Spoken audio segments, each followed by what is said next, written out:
Ya. Nah itu kenapa rindu? Gak hanya di Surabaya, di Kediri, di Blora yang kedua, kemudian di Babelan, kemudian di Pemalang, kemudian Kebumen, kemudian Banyumas, kemudian Yogyakarta, dan seluruhnya itu berjalan bertahun-tahun. Saya berjuang bertahun-tahun, capek, letih, meninggalkan istri, meninggalkan anak. Ya, itulah perjuangan. Dan alhamdulillah lahir juga di Pulau Gebang ini, ya. Meskipun lahirnya sesar. Yang lahirnya lewat rahim. Ini disesar, dipaksain. Makanya jalannya agak peot, agak lambat, sedih, ya. Masih harus ditemenin dulu, diawasi dulu, disuapin dulu, ya. Ini nyata. Maka insya Allah Ibu, ya, 6 bulan yang akan datang di sini, Ustaz Taufik harus berdiri sendiri, harus berjalan sendiri. Ciptakanlah seni yang lain, ciptakanlah Joko yang lain. Datangkan dan pilihlah orang-orang yang mencintaimu yang tulus. Mereka lah yang akan membesarkan majelis ini. Begitu, ya. Nah jadi itu. Jadi saat ini sedang masa peralihan, ya. Dari sono ke sini jalan kaki, ya dekat. Sono ke sini dekat. Dekat aja masih di calling.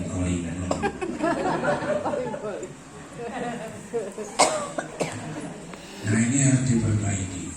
Harus punya jiwa perang, harus punya jiwa yang jihad. Maka itu insya Allah, ya. Mudah-mudahan beliau nanti ke depannya udah lagi nggak di situ, tapi di sana di atas. Nah, jadi kalau mau ke sini ada Ustaz, ada di atas. Tunggu ya, saya telepon dulu ke sono.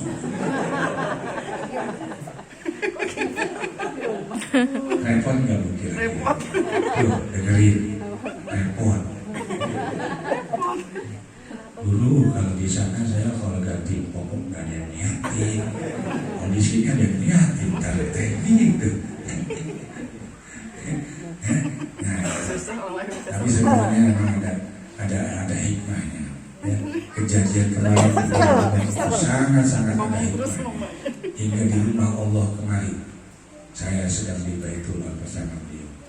Begitu pulang, jangan lagi injak tempat itu, tapi injak tempat yang baru. Langsung dari rumah Allah yang bersih. Tidak pernah lagi saya injak di sana, langsung ke sini. Ya, bahkan Ustaz Arif pun langsung ke sini. Nah, begitu. Sebelumnya kan suruh nyari dulu tempat itu. Oh, pindah aja ke Kemang. Aduh, kalau ke Kemang dulu susah begini. Sok, carilah makan. Alhamdulillah, dari tempat dapat sini. Saya sih sebenarnya ya setuju aja ya. Yang penting kan beliau nanti akan menjalankan, betul? Ya, yang menjalankan beliau. Karena kalau masih ada saya, dia akan kalah terus sama saya. Gimana mau bisa menang sama gurunya? Ya nggak mungkin. Cahaya sangat membesar. Saya inginnya dia yang menang, saya yang ke belakang. Ya sudah, saya tungguin dulu deh, namanya juga anak bungsu ya. Sesar lagi. Mana lebih ya? Mentok, harus dikawal dulu ya. Harus dimong dulu. Alhamdulillah, meskipun anak bontot di majelis, tapi kalau di yayasan, dia bapaknya. Jadi bingung nih anak-anak. Ini ngomongin soal yayasan atau soal majelis? Kalau soal yayasan, saya adalah muridmu, ya. Tapi kalau soal majelis, kamu adik saya. Yang macam-macam deh. Udah remat ya. Jadi dia pinter, ya. Kalau mau ngalahin dia, ya pakai yayasan.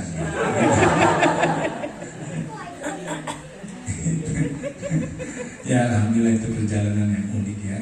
Subhanallah, alhamdulillah. Tapi intinya nanti ke depan ini di sini saya ingin melihat ini terus berjalan. Jangan sampai tutup. Bekerja untuk Allah itu tidak mungkin disusahkan. Hanya kembali kepadamu. Ya, kamu sibuk di sini, kamu berjuang di sini. Kemudian istrimu juga harus mementingkan yang utama adalah tempat ini. Kemudian orang-orang yang dekat denganmu, safety, syarat, utamakan di sini, bukan di sana. Cuma udah ada, saya merasakan ada gangguan-gangguan dunia nih sekarang. Ya. Nah ini, mudah-mudahan gak kalah. Ya kan? Karena gangguan dunia apa? Duit. Di majelis mah gak ada duitnya. Tapi kalau bikin ini ada duitnya. Nah itu. Bikin itu sampai semi juga terbawa. Sah-sah aja. Ya, nggak apa-apa. Tapi yang penting hatimu jangan terbawa oleh itu. Tapi lama-kelamaan bisa kalah sama yang itu. Belum sibuk, nanti kalau nolnya udah tambah lagi di belakang, wah, tambah ditinggalkan, tambah lebih sibuk. Nah, saya hanya berdoa semoga tidak terkalahkan karena akhirat lebih penting. Harusnya dia menjadi raja di akhirat, jangan sampai jadi gembel di akhirat. Ya sekarang dia mungkin mau jadi raja di dunia, mau punya uang di dunia, mau dimuliakan di dunia. Tapi kalau nanti akhiratnya jadi gembel, apalagi menjadi istrinya pemimpin. Nah maka itu, subhanallah ya. Sekali lagi, hidup ini berlomba. Mau menang kan? Mau yang terbaik kan? Tadi soal tarbiyah mau qoblal mau, belajar mati sebelum mati. Pertama belajarlah sholat, belajar perbaiki sholat, belajar perbaiki panggilan-panggilan Allah. Karena panggilan itu kematian. Panggilan sama dengan kematian. Kalau mau saya uraikan, Pak Guru, kenapa? Pak RT dipanggil. Dipanggil siapa? Dipanggil Allah. Innalillahi wa inna ilaihi raji'un. Betul nggak? Berarti Pak RT dipanggil oleh Allah, artinya innalillahi mati. Jadi panggilan sholat sama dengan panggilan mati. Makna mati dalam panggilan sholat adalah saat kau menghadap Allah, matikanlah urusan duniamu, matikan pikiran duniamu, biar sholatmu khusyuk. Mau ketemu sholat khusyuk, tutup matamu karena mata ini adalah dunia, mata ini adalah akhirat. Buka yang ini, tutup yang ini. Maka seketika pula hilang dunia. Nah, dunia nggak kelihatan. Betul? Buka akhirat. Latih mata ini. Sekolah melihat Allah. Bagaimana cara melihat Allah? Lihatlah kebesarannya dalam diri. Lihatlah wajahmu. Lihatlah tanganmu. Lihatlah kakimu yang masih utuh, yang masih bisa berjalan dengan baik. Lihatlah suaramu yang tidak ada yang sama dengan yang lain. Lihatlah anak-anakmu yang dikaruniakan oleh Allah kepadamu. Maka kau telah membuka akhirat. Subhanallah. Tutup matanya, bacakan. Latihlah melaksanakan panggilan-panggilan itu dengan khusyuk. Kalau panggilan 5 waktu itu biasa. Yang gak biasa itu kalau Allah tidak memanggil kau menghadap. Maka ketika Allah tidak memanggil di sepertiga malam, tidak ada azan di situ, kau bangun, kau menghadap Allah. Kau ingin menunjukkan cintanya kepada Allah. Disitulah Allah akan melihat kamu. Ya. Kemudian di jam 7 pagi, setengah 8 kau bangun. Allah tidak memanggil kau menghadap.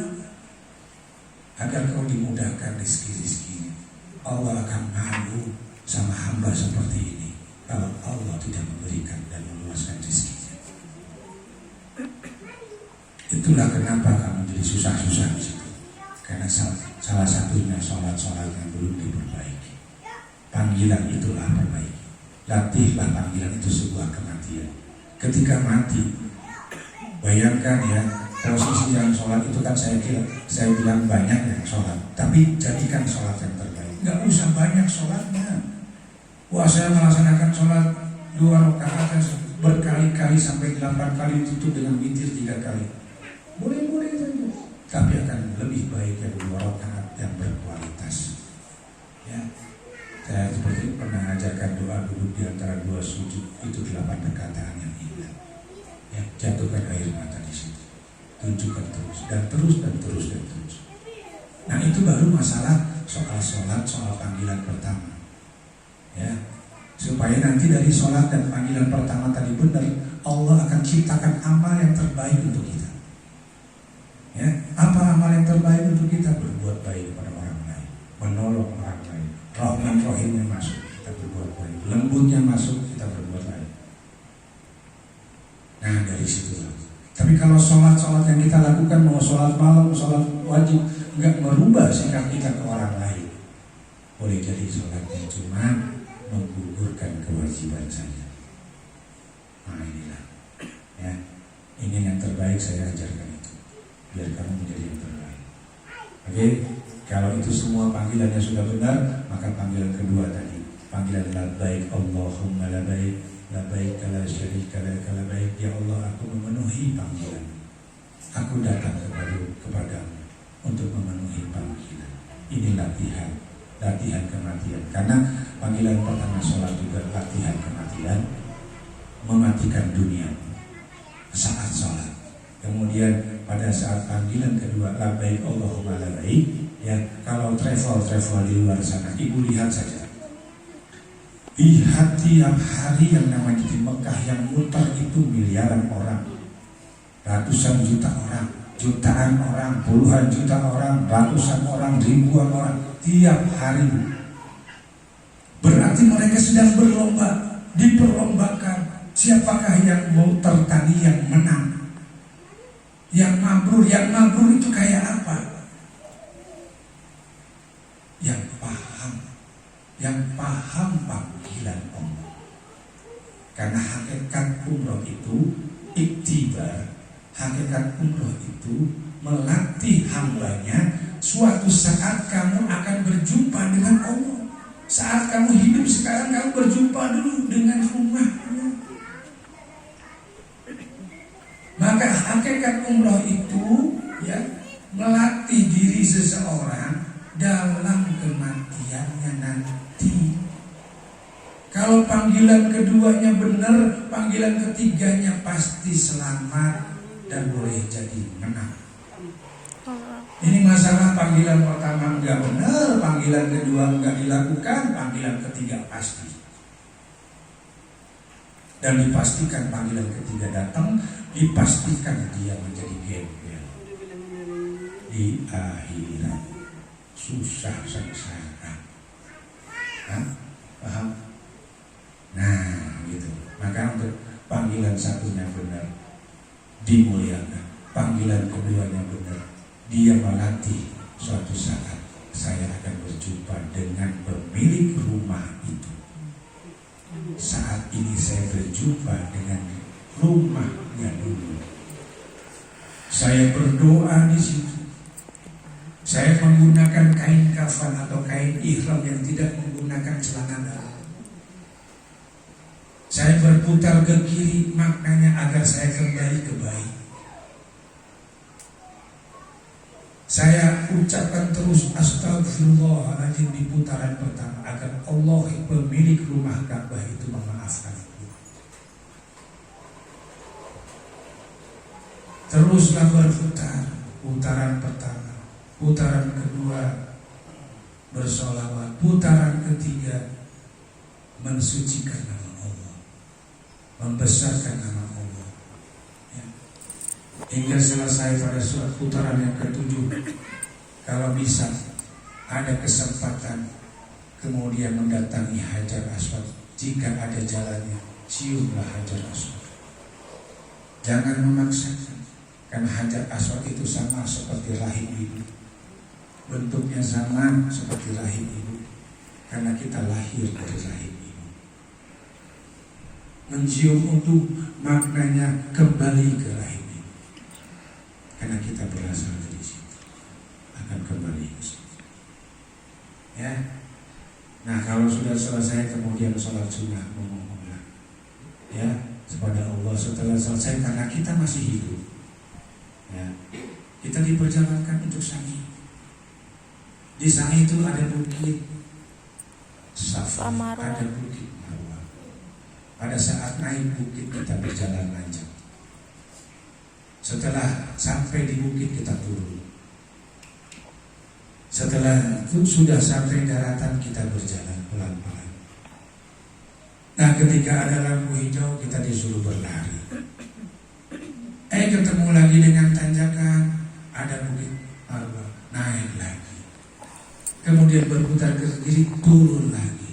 Kemudian berjalan lagi. Seterusnya begitu hingga 7 kali. Itulah kamu, karena setelah tawaf kamu masih hidup. Kamu diperjalankan oleh Allah untuk Sa'i, agar memahami tujuan hidup itu seperti itu. Kadangkala kita sedang susah, nanjak hidup ini. Kadangkala Allah mudahkan kita, berikan rezeki kepada kita, turunlah kita. Kemudian kadangkala kita harus berjalan. Ya, ada lampu hijau, harus lari, menandakan kadangkala dalam kehidupan ini kita mengalami kegalauan, mengalami kesulitan, mengalami ketakutan, berwaspada, harus berlari dan sebagainya. Itulah tanda kehidupan. Kemudian ketemu lagi tanjakan, ketemu lagi turunan, pasti. Dan berputar itu, berkeliling. Makna daripada Sa'i dan dari Safa ke Marwah, makna dalam kehidupanmu. Apapun keadaanmu, keadaan yang sedang senang, keadaan yang sedang sulit, keadaan yang sedang susah, keadaan yang baik biasa-biasa saja, ingatlah Allah terus. Sebutlah namanya terus, baik susah senang. Itulah makna Sa'i. Ya, paham? Gak hanya sekedar ritual-ritual saja. Jadi kalau umrohnya paham dengan itu, hakul yakin, ya, hakul yakin orang tersebut umrohnya, hajinya mabrur. Amin ya Allah. Karena dia paham, bukan mau wisata religi, bukan mau mengatakan saya pernah ke Madinah, saya pernah ke Mekah. Lalu apa perubahan dalam diri? Oh, saya haji 3 kali, pulang haji saya kawin lagi, istrinya 4, 5, 6, dagangannya tambah banyak, sombongnya tambah jadi. Bukan itu yang dimaksud, bukan. Ya, jadi kalau misalkan umroh pertama belum sempurna, lakukan umroh yang kedua biar lebih paham. Gitu. Karena sedikit sekali pemahaman umroh tentang hal ini yang dikatakan oleh travel manapun. Karena saya bukan travel, saya nggak peduli dengan itu. Ya, yang saya inginkan umroh itu adalah iktibar, latihan kematian, latihan perjumpaan dengan Allah. Karena setelah itu ada panggilan yang ketiga, yakni panggilan kematian. Janganlah Allah memanggil panggilan kematian sebelum melaksanakan panggilan yang kedua tadi. Ya, dan panggilan yang kedua saat umroh juga karena orang yang banyak di seluruh dunia banyak yang melakukan, maka saya nih punya cita-cita, jamaah saya harus yang terbaik umrohnya, harus yang pemenang umroh. Maka itu bersihkan hati kita, bertobat di sini sampai di sana dimuliakan Allah. Ya, bahkan sampai saya mau umroh aja nih, orang-orang yang turun dari kamar, hendaklah kalian meminta maaf, saling memaafkan di antara kamar dan kamar. Supaya apa? Supaya jadi pemenang. Ya. Kemudian dari situ, misalkan yang namanya ada hati yang mangkal, ya, jangan sampai dibawa saat pergi umroh. Itu merugikan diri. Gitu. Jadi bersih. Nah inilah ketika kita sampai nih melihat Ka'bah, melihat Mekah. Bayangkan posisi kita kalau tawaf itu ketika kita sedang digotong-gotong mau masuk kuburan. Bayangkan kayak gitu. Bukan umroh yang dilihat mati seperti tadi itu yang dikatakan Ustaz Tori, bukan. Tapi ketika kita di situ kemudian menatap Allah, berputarnya kita, ya Allah ampunilah saya, ya Allah ampuni dosa-dosa saya, ya Allah ampuni dosa-dosa orang tua saya. Terus, masya Allah. Itulah yang benar. Kemudian yang kedua, bersolawat. Nggak usah banyak-banyak. Allah, yang ada otak kemana-mana. Terdistract semuanya oleh tulisan. Ya, kan semuanya ini sunnah. Tapi yang diwajibkan Minumannya ada airnya nggak? itu ingat Allah, ingat dosa. Minumannya di sana ada airnya nggak? Ada. Ya. Nah, ketika ingat dosa kita harus Nggak tahu bagaimana? punya orang. Itu kan. Nah, kalau sudah yang kedua, bersalawatlah. Kenapa? Karena Allah saja bertestimoni. Ya. Allah testimoninya bagaimana? Inna Allah wa malaikatahu yusholluna 'alan nabi. Ya ayyuhalladzina amanu shollu 'alaihi wa sallimu taslima. Ya, testimoni Allah, wahai orang-orang beriman, sungguh aku bersolawat kepada Nabi dan para malaikat pun bersolawat. Testimoni. Masa umat yang enggak? Ya. Nah, maka di putaran kedua sholawat. Putaran ketiga bertasbihlah yang banyak di pagi dan petang. Ya ayyuhalladzina amanu zkurullaha dzikran katsiran wassabihu bukratan wa asila. Bertasbihlah kamu, subhanallah walhamdulillah wala ilaha illallah wallahu akbar. Terus berkata. Ya. Putaran keempat, putaran kelima, semuanya mengingat Allah. Ada kalimat tanzim, subhanallah wa bihamdihi subhanallahil. Putaran kelimanya hasbunallah wa ni'mal wakil, ni'mal maula wa ni'man nasir. Putaran keenam la ilaha illallah. Putaran ketujuh Allahu akbar. Dada kita sudah besar, hati kita sudah lapang. Ya, nah gitu insya Allah. Ya, jadi ya semuanya mau. Cuman kalau jiwanya kerdil, ya, nggak akan bisa pergi. Pertama, husnuzon rasulullah, berprasangka baik. Saya sudah kasih contoh tadi, ya Allah, seandainya rumah ini bisa dipakai buat majelis, soleh dijawab. Betul? Kenapa bisa begitu? Karena saya selalu berusaha menghadap Allah, berusaha membuat Allah bahagia. Oke? Kemudian ketika nggak punya uang, ya Allah, seandainya saya bisa makan dengan padang, datang pula pada. Betul? Nah sekarang ya Allah, seandainya saya ingin ketemu dengan rumahmu dan rumah Rasul, pasti diberangkatkan tanpa harus bayar. Amin ya Allah. Ya. Saya nggak pernah bayar, dibayarin, udah dibayarin, dikasih uang saku. Ya, gimana gak enak? Ibu mau kayak saya? Ngaca dulu. Udah ngajar rumah gitu. Berjuangnya sampai mana, berjalannya seperti apa? Mau ya.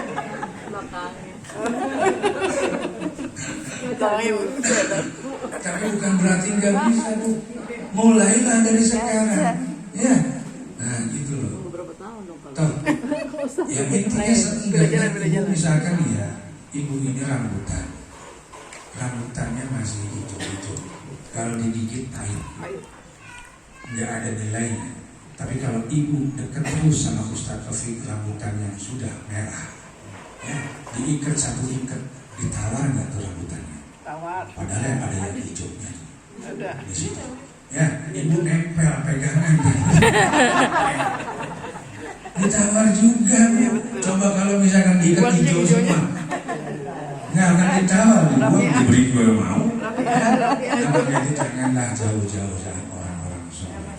Janganlah jauh-jauh dari majelis ini. Biar ibu selalu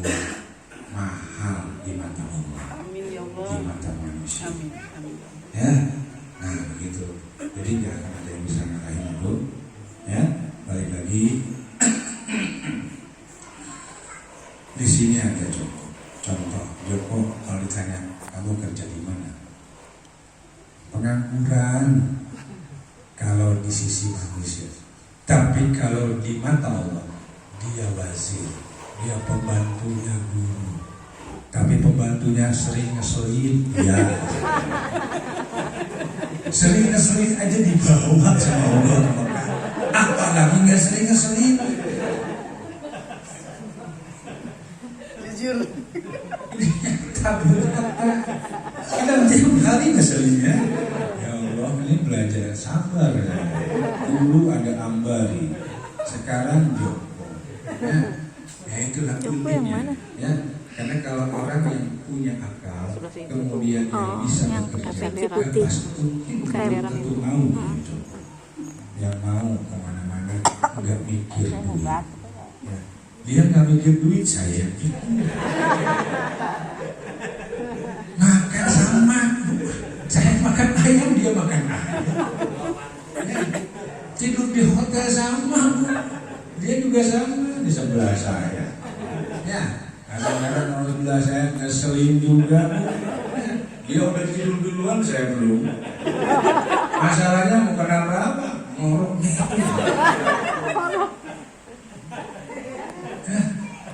Aduh, Masya Allah. Tapi ya itulah uniknya, ya. Ya, ibarat kata Joko nggak ada penghasilan, nggak ada uang, betul. Tapi kok bisa berangkat ke Madinah, ke Makkah? Ya. Jadi kalau jiwa-jiwa yang lain masih kerdil, masih nggak yakin, ya, janganlah suzon sama Allah, husnuzonlah, terus berprasangka baik. Sekali lagi rezeki itu datangnya dari siapa? Yakinlah itu, ya, yakinlah. Pak RT, saya jujur orang yang mungkin yang paling ingin melihat Pak RT, Pak Ferry, dan Bapak ada di Mekah. Amin. Satu lagi kamu, ya, yang lainnya juga oke, ya, tapi yang ada juga yang saya ini belum waktunya, ya, itu perbaiki dulu, ya. Jadi insya Allah, nah cuma jangan punya jiwa kerdil. Kalau Allah katakan tadi dibacakan ke ayatnya, ya ayyuhalladzina amanu la tulhikum amwalukum wala auladukum an dzikrillah. Jangan hanya sekedar baca kemudian baca artinya, terus kemudian paling hebat hanya paham saat baca saja. Tanamkan dalam hati kita, Allah itu mengajak spesial kepada orang beriman saja. Tidak, ia ayuhan nas, tidak seluruh manusia, tapi terpilih orang-orang yang beriman. Orang beriman saja kata Allah. Allah katakan, la tulhikum, janganlah hartamu, keluargamu melalaikanmu untuk mengingatku. Umroh itu mengingat Allah, kan? Ya, hartanya menghalanginya, istri anak-anaknya menghalanginya. Dipanggil iya, hijabnya banyak, penghalangnya banyak. Mau berangkat, aduh anak saya kuliah, aduh istri begini, aduh istri begitu. Tempatkan, ingat Allah yang pertama, yang utama. Ke rumah Allah yang utama, karena ini belajar yang akan menentukan kepada panggilan yang ketiga. Hari ini penentunya. Gak bisa dibandingkan dengan sekolah anak, dengan harta, dengan rumah, dengan apapun.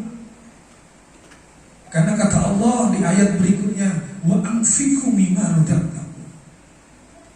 Infakkanlah harta yang aku berikan kepadamu. Infakkanlah rizki yang aku karuniakan kepadamu. Infak itu apa? Umroh itu infak. Infak diri kita. Menginfakkan diri kita untuk bisa pesantren. Menginfakkan diri kita untuk masjid. Ya, itu perintah Allah. Apa yang sudah Allah karuniakan, min qabli ayatiya ahadakumul maut. Sebelum kematian datang kepadamu, pasti datang itu panggilan ketiga, pasti datang. Panggilan kedua, infakkan diri kita, infak.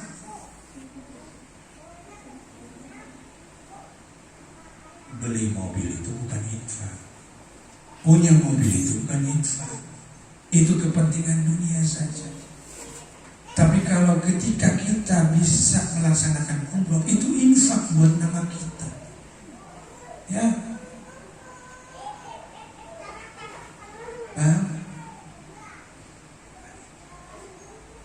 Jadi sebelum datang kematian, sebelum datang ada panggilan, ya, jangan sampai kita menyesal.